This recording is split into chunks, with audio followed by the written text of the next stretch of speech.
Here are some quick home remedies for kids suffering with recurrent cold and cough. Take some warm water with little honey and a pinch of turmeric and soot powder and give the kid 2 to 3 times in a day.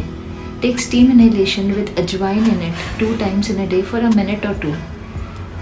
Last but not the least, apply eucalyptus oil on your clothes or on the pillow cover before going to bed if you have a nose block. Also, one more thing, if you have a throat infection, have warm water salt gargles 2 times in a day. This shall help you. Thank you.